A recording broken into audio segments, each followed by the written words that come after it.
외국인 수급이 상당합니다. 외국인 수급만 준수한 게 아니라 최근에는 외국인 수급이 많이 들어왔는데 그 이전부터 흐름을 보게 되면 기관 수급이 정말 탄탄하게 들어오고 있는 종목 중에 하나였어요.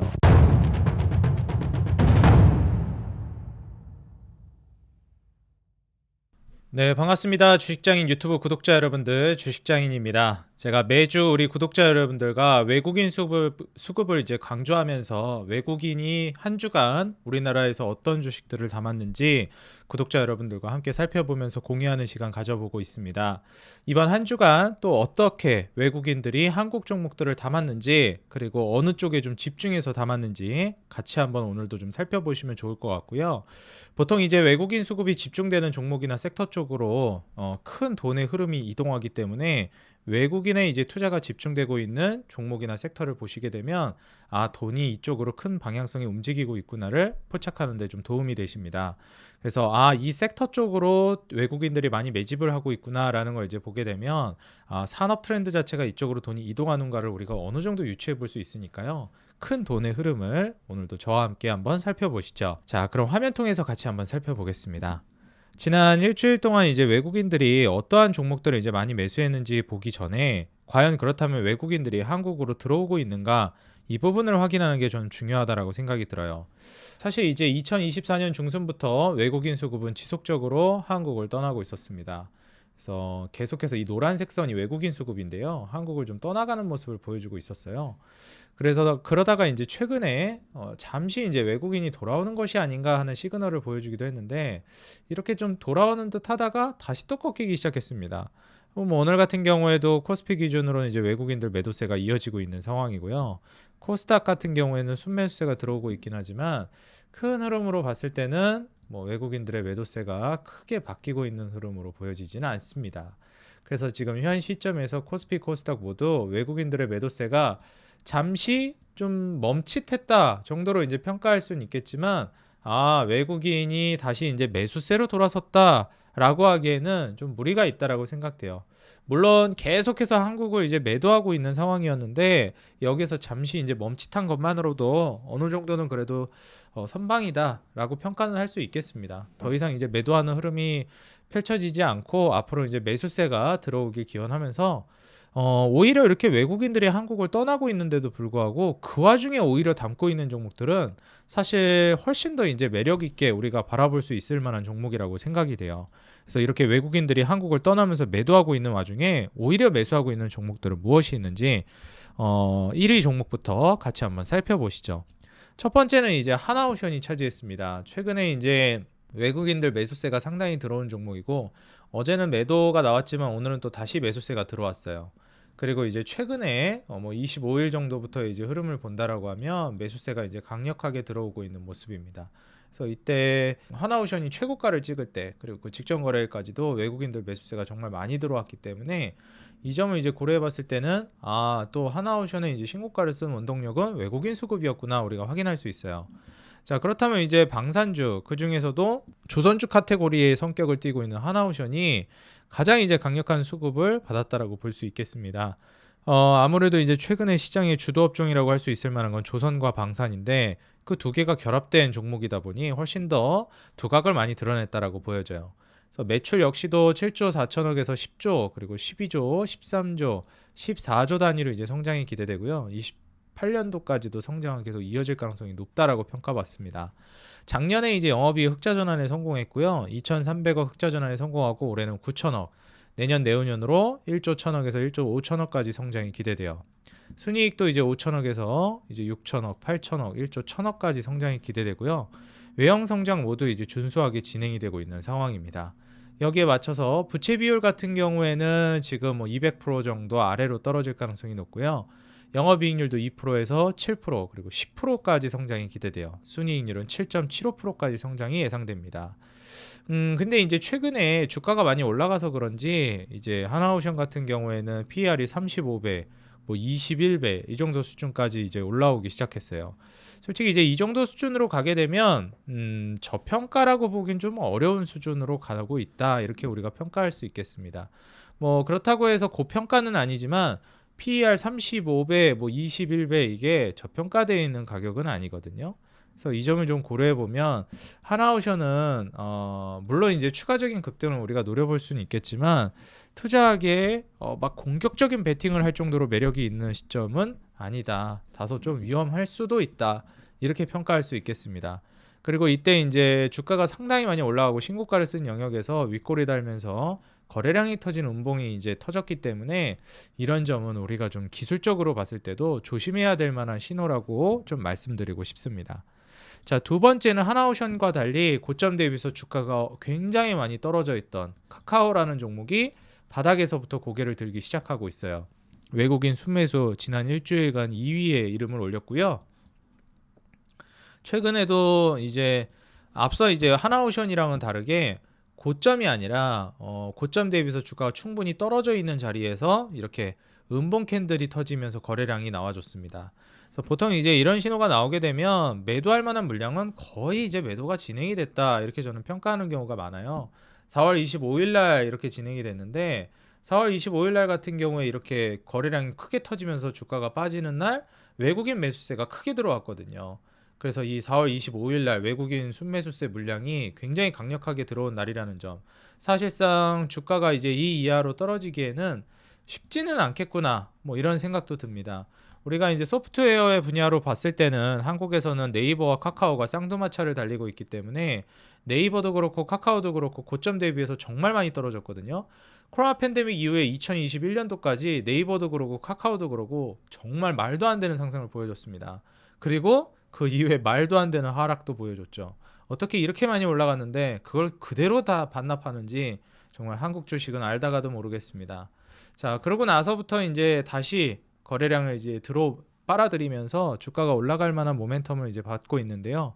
사실 또 좀 정치적으로까지 들어간다라고 하면 기존에 있던 정권에서 많이 압박을 받았던 기업으로 평가받는 게 카카오예요. 그래서 이번에 탄핵 이슈가 있고 나서부터는 다시 이제 또 좋은 바람이 불어오지 않을까라는 기대감도 주주들 사이에서 좀 있는 것 같습니다. 카카오 같은 경우에도 작년까지 순이익이나 재작년까지 이제 순이익 적자가 꽤 있는 상황이었는데 매출이라든지 영업이익 순이익이 전반적으로 이제 다시 회복 국면에 들어서는 게 올해부터입니다. 올해 순이익도 이제 4천억 가량으로 회복 전망이고요. 내년 내후년으로 가면서 뭐 5천억, 5,800억까지 순이익 성장세가 기대됩니다. 영업이익도 5,400억에서 6,700억, 7,700억까지 성장이 기대되고 그리고 매출액 자체도 9조 단위까지 이제 성장이 기대되고 있는 시점이에요. 마진율도 5.8%에서 6%, 7%, 8%까지 0.7% 순이익률에서 4%, 5%, 6%까지 성장이 기대되고 있는 시점입니다. 그래서 영업이익률과 순이익률의 이제 회복 구간이 기대가 되고 있는 시점이고 PER 같은 경우에도 이제 내후년에 29배 그리고 PBR은 1.45배가 기대됩니다. 지금 현 시점에서 이익 캐파를 이제 놓고 봤을 때 시가총액이 17조인데 순이익이 5,800억이면 좀 그렇지 않나? 아직 이걸 저평가라고 볼 수는 없지 않나? 저 역시도 이제 그렇게 생각이 들고요. 장기적으로 봤을 때는 올라갈 가능성이 있다라고 보여지는데 순이익이 최소한 한 조 단위는 넘어서야 서서히 제가 봤을 때는 바닥을 딛고 주가가 올라가지 않을까 생각이 듭니다. 과거에는 그래도 영업이익은 아니었어도 순이익이 뭐 조 단위가 이제 넘어서는 움직임도 21년도, 22년도에 나와줬거든요. 근데 역시나 이제 영업이익이 뒷받침돼야 된다라고 생각이 드는 게 영업이익이 뒷받침되지 않으니까 이렇게 적자도 또 크게 떨어지더라고요. 근데 이제 서서히 영업이익 측면도 신고가 영역대로 이제 넘어서려고 하고 있는 상황이고 거기에 맞춘 이제 순이익 증가가 기대되기 때문에 지금 현재 카카오의 시가총액이 17조를 왔다 갔다 하고 있는 상황인데 장기적인 관점에서 보면 이제 좀 투자를 서서히 고려해봄직한 자리로 가고 있지 않나 생각이 듭니다. 그래서 저는 이제 네이버를 비롯해서 카카오 같은 이런 플랫폼 기업들은 AI발 이제 모멘텀이 불어오기 시작하면서 하드웨어 쪽으로 주가가 많이 올라갔었거든요. 소프트웨어 쪽으로 이제 돈이 몰리려 하니까 시장이 한번 또 충격을 받았어요. 관세 이슈로 인해서. 그래서 다시 한번 금리 인하가 나온다든지 AI발 모멘텀이 불어온다라고 하면 하드웨어도 물론 가겠지만 소프트웨어 쪽에 이제 강세가 다음 사이클에서 이제 크게 불어오지 않을까 생각이 됩니다. 그래서 네이버를 비롯한 카카오 같은 이런 플랫폼 관련된 종목들 소프트웨어 기업을 눈여겨보시면 좋겠고요.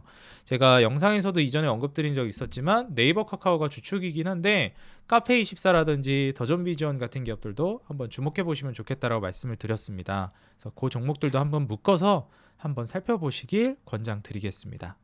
자, 다음으로 이제 HD 현대중공업인데요. 하나오션은 아무래도 이제 그 하나그룹의 이 그 매도세가 이제 아무래도 있기 때문에 블럭들 이슈가 있었죠. 그래서 하나오션 같은 경우에도 주가가 상당히 이제 크게 움직임이 나왔었습니다. 그래서 사실 조선주 관련된 종목들이 이제 막 움직일 때 하나오션 이제 지분 매각 산업은행에서 이제 블럭딜을 한다고 하니까 이거 매도세 때문에 좀 위험하지 않겠느냐 얘기가 많이 나왔습니다. 이때도 이제 블럭딜 이슈가 있었고요. 근데 사실 이게 과연 조선주가 고점이라서 떨어지는 거냐 아니면 블럭딜 이슈가 강해서 떨어지는 거냐 라고 본다면 저는 하나그룹의 블럭딜 이슈가 조선주 전반에 좀 영향을 주긴 했다고 봅니다. 그래서 하나오션을 제외한다고 보면 다른 조선주들은 솔직히 타격이 그렇게 있다라고 보여지진 않아요. 지금 현대중공업도 아주 준수하게 이제 성장을 계속 이어가고 있고 주가도 쉬이 떨어지질 않습니다. PER도 이제 16배 정도로 이제 예상이 되고 마진율도 계속 증가할 걸로 기대돼요. 거의 15% 가까이 11% 정도의 순이익률을 기대합니다. 매출 영업이익 순이익 폭발적으로 늘어날 걸로 기대되고요. 28년도까지도 이 성장세는 어지간해서는 멈추지 않을 걸로 기대돼요. 그러다 보니 현대중공업이 신고가를 쓰고 나서도 주가가 추가적으로 하락을 보이지 않고 계속해서 상승하는 모습을 보여주고 있습니다. 그래서 사실상 이제 이 조선 관련된 종목들의 상승 랠리는 여전히 강한 모습을 보여주고 있다. 이렇게 해석해 볼 수 있겠습니다. 자, 그 다음으로 이제 매수세가 또 들어온 종목은 바로 SK하이닉스인데요. 이게 사실 삼성전자와 SK하이닉스의 반도체 패권 전쟁에 있어서 SK하이닉스가 HBM의 패권을 장악하다 보니 이제 사실 좀 이런 표현은 그렇지만 삼성전자가 반도체에 있어서 좀 뒷방늙은이가 된 느낌입니다. 좀 표현이 거칠었다라고도 볼 수 있겠는데 예전에는 SK하이닉스가 만년 2인자 느낌이었거든요. 항상 삼성전자는 프리미엄을 받고 항상 앞서 나가는 기업이었다면 이제는 SK하이닉스가 그 삼성전자의 프리미엄을 모두 뺏어가고 있다라고 생각합니다. 그래서 삼성전자는 이 정도면 많이 빠졌지. 맞습니다. 맞는 말이고 뭐 틀린 말은 없는데 그렇다고 여기서 더 프리미엄을 줘야 될 이유도 우리가 생각할 수가 없는 거예요. 이익이야 이제 늘어나고 정말 말 그대로 실적 따라서만 움직이게 될 거로 보여집니다. 저평가되어 있으면 올라가고 고평가되어 있으면 떨어지고 SK하이닉스 같은 경우에 지금 엔비디아와 그 다음에 TSMC 이 세 기업 간의 삼각동맹 국면이 앞으로도 계속 이어질 것이고 이러한 국면을 계속해서 탄탄하게 이어갈 가능성이 높아 보이다 보니까 프리미엄을 부여받기도 하고 주가가 좀 조정이 나오더라도 크게 조정을 받지는 않습니다. 어느 정도 하방 지지를 강력하게 해준다는 거죠.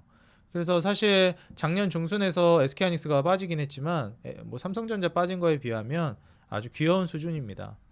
그리고 이제 24년부터 23년도 잠깐 이제 적자를 봤었는데 그 이전에 이제 SK하이닉스가 영업이익을 내고 있던 뭐 구조는 뭐 5조, 12조, 뭐 7조 정도 이랬어요. 그러다 적자 한번 겪고 작년에 무려 24조를 찍어냅니다. 이게 진짜 어마무시한 수준이고요. 사실 이때 뭐 5조 찍어내고 7조 찍어내고 12조 찍어냈지만 이 최고치 찍었던 12조에 2배 가까이를 찍어낸 거잖아요. 우리가 2018년도에 SK하이닉스가 뭐 20조 정도의 영업이익을 냈었어요. 근데 그 역대급 영업이익조차도 넘어서는 수치입니다. 그러다 보니까 23조면은 이제 정말 엄청난 성장을 했다라고 평가하는데 올해는 36조를 평가하고 있습니다. 내년에는 39조, 내후년에도 39조 정도의 영업이익을 기대하고 있어요. 20조 정도의 순이익이 작년에 찍혔고 올해는 30조 가량, 내년 내후년에도 30조 정도의 순이익을 기대하고 있습니다. 이렇듯 이제 이익 캐파 자체가 상당히 이제 구조적으로 올라가다 보니까 뭐 여기에 맞춰서 이제 마진율 자체도 놀라울 정도로 성장했습니다. 이전에는 뭐 잘 나와봐야 영업이익률, 순이익률이 뭐 30%, 22%뭐 이랬는데 작년에는 35% 그리고 30% 정도 나왔고 올해는 42%, 35%의 영업이익률, 순이익률이 기대됩니다. 내년 내후년에도 한 40% 초반, 30% 후반 정도의 영업이익률이랑 30% 위에 이제 순이익률이 기대되죠. 무엇보다도 중요한 게 PER이 4배예요. PBR도 이제 0.8까지 떨어질 걸로 기대되고요. 그러니까 저평가되어 있는데 성장도 하고 이익 캐파도 크게 나오는 종목이라는 겁니다. 그래서 사실 SK하이닉스가 하방 지지가 정말 단단하게 이루어지고 있는 종목이고, 메타를 비롯해서 이제 미국의 빅테크 기업들이 AI발 투자가 이제 위축되는 것이 아니냐 이런 얘기까지 있었는데, 아니다. 아직 충분히 성장을 계속 거듭할 것이다. 이런 언급이 나오면서 SK하이닉스를 비롯한 뭐 엔비디아도 그렇고, AI 반도체나 각종 이제 AI 관련된 투자 관련된 종목들이 위축되는가 싶었는데 다시 또 살아나려고 하는 움직임을 보여주고 있습니다. 그래서 이런 부분들을 한번 잘 체크해 보시면 좋겠고요. 그 다음에 이제 하나솔루션. 제가 이제 태양광 관련 종목으로 이제 하나솔루션을 탑픽으로 꼽아드렸는데, 하나솔루션 역시도 이제 외국인 수급이 상당합니다. 근데 하나솔루션은 외국인 수급만 준수한 게 아니라 최근에는 외국인 수급이 많이 들어왔는데, 그 이전부터 흐름을 보게 되면 기관 수급이 정말 탄탄하게 들어오고 있는 종목 중에 하나였어요. 그래서 이제 하나솔루션은 외인뿐만 아니라 기관 수급까지도 정말 준수한 종목이라고 볼 수 있겠고요. 최근에 강력한 슈팅을 보여줬던 건 아무래도 기관 수급까지 뒷받침이 되면서 올라왔습니다. 여기에 아무래도 그 근거라고 볼 수 있을 만한 거는 미국의 중국에 대한 태양광 관세 조치가 뭐 3,500%를 부과하겠다 이런 얘기가 나오면서 본격적으로 우리나라에 이제 그 태양광 관련된 종목들이 반사이익을 볼 거라는 기대감이 나오고 있습니다. 무엇보다도 이제 미국과 중국 간의 관세 전쟁이나 미국의 중국 압박에 있어서 한국의 이제 화학 기업들이 서서히 좀 살아날 가능성이 있을 걸로 점쳐지고 있어요. 특히나 이제 제가 이 태양광뿐만 아니라 배터리 관련된 종목들도 앞으로는 조금씩 살아날 기미가 보인다라고 말씀드렸죠. 지금 현재 AI 붐이 일어나면서 미국에서 ESS 시장에서도 K 배터리 트럼프 관세로 인해서 반사이익을 기대하고 있다라는 이야기가 나오고 있습니다. 전기차 캐즘도 이제 돌파구 역할을 이제 해줄 걸로 기대하고 있는 시점이고요. 우리나라의 이제 화학 기업들, 뭐 배터리나 태양광 쪽은 미국의 중국 견제로 인한 반사이익을 톡톡히 볼 수 있을 만한 업종 중에 하나로 보여져요. 특히나 하나솔루션은 작년까지만 하더라도 적자가 심각하게 나오고 있던 기업이었는데, 올해부터 영업이익 7천억, 순이익 1,200억 정도의 이익 구조가 다시 개선되는 흐름으로 바뀔 가능성이 높습니다. 내년에는 1조 2천억과 5,500억의 영업이익 순이익, 내후년에는 1조 4천억과 7,800억대의 영업이익 순이익이 기대됩니다. 매출도 뭐 10조 초반에서 이제 16조까지 성장이 전망되고 있어요. 이런 점을 우리가 이제 내다본다라고 하면, 더불어서 이제 태양광 관련 중에 하나솔루션의 흐름 역시도 준수할 걸로 기대됩니다. 영업이익률도 이제 5% 아래에서 이제 8% 근사치에서 거의 9% 정도까지, 순이익률도 0.8%에서 3%, 4.7%까지 성장이 기대됩니다. PER도 뭐 6배, PBR은 0.45배까지 저평가될 걸로 기대되니, 이익 구조가 이제 정상화되면서 성장하다 보니까 거기에 맞춘 성장 속도 자체도 굉장히 빨라지고 있다라고 우리가 평가할 수 있겠어요. 솔직히 이익 캐파가 이렇게 늘어난다라는 걸 우리가 이제 기대해 본다라고 하면 앞으로 성장 랠리도 우리가 크게 가져갈 수 있겠다라고 볼 수 있겠고요. 정말 오랜 시간, 과거에 뭐 2020년도에 주가가 한번 튀었지만 2017년도, 2020년도 경기 사이클에 맞춰서 한 번씩 움직였던 종목이거든요. 근데 지금의 하락은 23년, 24년까지 거치면서 너무 많이 하락했다라고 볼 수 있겠고요. 사실상 하나솔루션은 거의 바닥을 치고 올라오기 시작하는 대표 종목이라고 보여집니다. 수직 상승을 또 보여줄 수 있을 만한 종목 중에 하나라고 보여지고요. 지금의 1차 슈팅 이후에 좀 쉬어가고 있는 흐름이 연출되고 있긴 하지만, 저는 충분히 2차, 3차 슈팅까지도 나와줄 수 있을 만한 종목이라고 보여지니, 지금 올라갔다라고 해서 외면하지 마시고 어느 정도 횡보하거나 조정을 주는 자리를 잘 주목해 보셨다가 투자에 참고해 보시면 좋을 것 같습니다. 그 다음에 HD 현대미포라는 종목이 이제 떠올랐는데, 역시 마찬가지로 이제 조선주들 상승 랠리가 강하다라고 보여집니다. 계속해서 상향 움직임을 보여주고 있고, 하나오션의 이벤트로 한번 조선주 전반적으로 위축을 받긴 했지만, 하나오션을 제외하고는 대부분의 조선주들이 지금 강력한 모습을 여전히 유지해주고 있어요. 자, 그 다음으로 이제 외국인 매수세가 많이 들어온 게 바로 BHI와 두산에너빌리티, 한국전력입니다. 이 세 개 기업이 이제 연달아서 이제 나와줬는데요. 이거 연달아서 이제 말씀드리는 이유는, 이전부터 제가 강조를 드렸지만 이제 그 AI 산업이라는 게 처음에 데이터 센터를 구축하고 전력 인프라를 구축하면은 그 다음에 그 전력을 조달할 에너지원이 필요합니다. 그게 바로 SMR이고, 그로 인한 에너지원, 에너지 관련된 기업들을 우리가 좀 살펴봐야 되겠다라는 거예요. 열회수 보일러를 비롯한 이제 산업 성장을 기대해 볼 수도 있고, 그로 인해서 전통적인 원전인 두산 에너빌리티뿐만 아니라 BHI 그리고 한국전력까지도 우리가 주목해 볼 수 있겠습니다. 한국전력은 사실 제가 봤을 때는 배당 수익률이라든지 이런 부분들도 기대되고 공공요금을 올렸는데 지금 원자재 가격들이 하락하고 있어서 마진이 많이 남는 구조로 또 변하고 있거든요. 그래서 대한민국 정부에서 공공요금을 많이 걷지만 대신에 그 거둔 한국전력이 그 공공요금의 이제 이익을 가져와서 그걸 배당으로서 정부가 가져가는 흐름으로 나아가고 있어요. 그래서 그런 점을 좀 고려해 보면 한국전력 까지 한번 이제 주목해 보시면 좋을 것 같다 말씀드리고요. 두산에너빌리티, BHI 모두 역시 이제 주가를 계속해서 신고가를 갱신하면서 강세를 보여주고 있습니다. 그 다음은 또 이제 조선주죠. HD 한국조선해양 외인 수급 여전히 강력하게 들어오고 있고요. 그 다음 LIG 넥스원 같은 방산주들도 외인 수급을 기반으로 꾸준하게 고가 갱신을 하고 있다는 점 참고해 보시면 좋겠습니다. 그리고 아까 전에 이제 카카오가 나왔었는데 이번엔 또 네이버가 외국인 매수세 상위에 또 이름을 올렸습니다. 그래서 매출이나 영업이익, 순이익도 준수하게 이제 성장이 기대되고 있고요. 그 다음에 영업이익률도 21% 그리고 순이익률 17%까지 성장이 기대돼요. 뭐 외형 성장뿐만 아니라 이런 질적 성장까지도 기대되고 있고 PER은 12배까지 다운될 걸로 기대되고 PBR은 1.0 아래로 떨어질 걸로 기대됩니다. 카카오도 물론 괜찮았지만 네이버는 사실 지금 현재 시점에선 저평가되어 있다라고 평가해도 좋을 만한 PER이나 PBR이거든요. 그리고 마진율, 영업이익률과 순이익률도 아주 준수하고 거기다 올라가고 있습니다.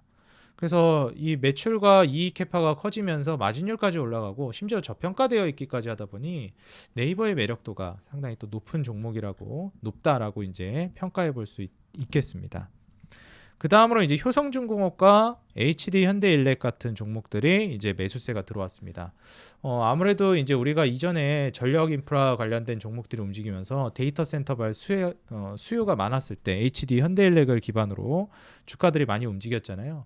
근데 최근에 눌림목이 있고 나서 주가 조정을 주고 다시 한번 또 외국인 수급이 들어오고 있습니다. 뭐 그 이유야 당연하게도 여전하게도 변압기라든지 전력 인프라 수요가 계속 있기 때문입니다. 꾸준한 전력 인프라 수요를 기반으로 꾸준한 이익 성장이 이루어지고 있고요. 그로 인한 효성중공업과 HD 현대일렉의 주가가 크게 무너지지 않고 강력한 모습을 보여주고 있습니다. 뭐 사실 27년도 거의 1조에 가까운 순이익이 기대되는데 뭐 PER이 11배니까 지금 시총이 11조라는 걸 감안해 보면 뭐 아주 고평가라고 보기도 어려운 주가입니다. 효성중공업 같은 경우에도 이제 신고가를 도전하고 있는 상황인데 한 6천억 가까이 한 5,600억 정도의 이제 순이익을 27년도에 기대하고 있죠. 근데 시총이 지금 4조 7천억 되니까 HD 현대일렉은 이제 슬슬 고평가 아닌가 하시는 분들은 효성중공업은 아직 저평가입니다. PER이 이제 8배까지 떨어지니까요. 그리고 영업이익률 11%, 순이익률 8%까지 성장 전망됩니다. 아무래도 이제 HD 현대일렉이 마진율은 더 높기 때문에 HD 현대일렉이 대장주는 맞아요. 프리미엄을 더 주는 것도 맞고요. 그래서 제가 보기엔 아마 올라간다면 또 HD 현대일렉이 강력한 모습을 보여줄 가능성이 조금 더 높지 않나 그렇게 생각이 됩니다. 근데 좀 저평가 측면에서는 효성중공업이 살짝 앞서 있다. 이렇게 보시면 될 것 같아요. 하지만 이 저평가보다도 저는 마진율을 조금 우선순위에 놓는 게 더 중요하다라고 좀 말씀을 드리는 편이기 때문에 저는 그럼에도 불구하고 HD 현대일렉이 조금 더 우선순위에 있지 않을까 생각이 듭니다. 그 다음으로 또 이제 눈여겨볼 만한 종목으로는 뭐 삼성중공업 같은 조선주들도 여전히 외인들의 사랑을 받고 있고요. 그 다음에 삼양식품이나 또 앞서 말씀드린 이제 LS일렉 전력주 중에서 3대장이라고 할 수 있을 만한 게 HD 현대일렉과 효성중공업 그리고 LS일렉이죠. LS일렉은 앞선 효성중공업과 HD 현대일렉에 대비해서 변동폭이 훨씬 커요. 이 파도를 엄청 칩니다. 그래서 떨어질 때도 좀 와 엄청 떨어진다 하고 올라갈 때도 막 다이나믹하게 올라가요. 매출 영업이익 순이익 마찬가지로 모두 이제 우상향이 전망이 되고 있고 현재 마진율 같은 경우에도 10.89%, 그 다음에 7.82%까지 성장 전망됩니다. PER은 12배, PBR은 2배 정도로 예상되기 때문에 솔직하게 이제 말씀을 드리면 효성중공업이나 현대일렉에 대비해서 마진율이 뭐 특출난 것도 아니고 특출나게 저평가되어 있는 것도 아니고 조금씩 2% 아쉬운 모습을 많이 보여줘요. 그러다 보니까 효성중공업이나 현대일렉보다는 변동성도 크고 조금 후순위로 밀려나는 종목으로 평가받고 있습니다. 그래서 이런 점을 좀 참고하시면서 어찌됐건 전력주들이 여전히 강세를 띠고 있다는 점 한번 체크해 보시면 좋을 것 같고요. 그 다음으로 이제 호텔신라가 이제 바닥에서 서서히 고개를 들고 있어요. 이제 여행이라든지 관광이 본격화되면서 해외 관광객들이 한국을 다시 또 많이 방문하고 있습니다.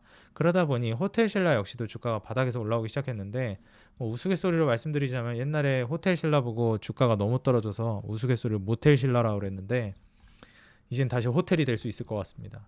주가가 정말 많이 떨어졌고요. 이 정도면 진짜 많이 떨어졌다 했는데 거기서 훨씬 더 떨어진 게 작년이었습니다. 그래서 와 이거 어디까지 떨어지려고 이러나 싶었는데 이제는 좀 하락을 멈추고 올라가려고 하는 것 같습니다. 내후년에 이제 1,000억 정도의 순이익이 기대되고 있고요. 여기에 이제 3% 2%의 영업이익률과 순이익률이 기대됩니다. PER은 17배 정도 수준으로 기대가 되고 있으니까 이 캐파가 서서히 이제 다시 살아나면서부터는 호텔신라의 이제 성장세도 다시 한번 좀 기대해 볼 수 있는 시점이 오고 있지 않나 생각이 듭니다. 그래서 장기적인 관점으로 보면 여행 수요 회복을 기반으로 해서 호텔신라까지 눈여겨보시면 좋을 것 같다 말씀드리고요.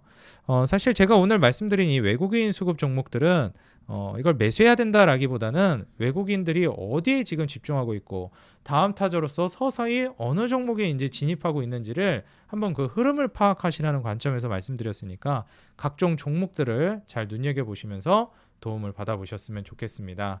그리고 우리 구독자 여러분들에게 항상 제가 텔레그램 방에서 무료로 시황이라든지 증권 정보 그리고 자료집 계속해서 여러분들과 공유해드리고 있습니다.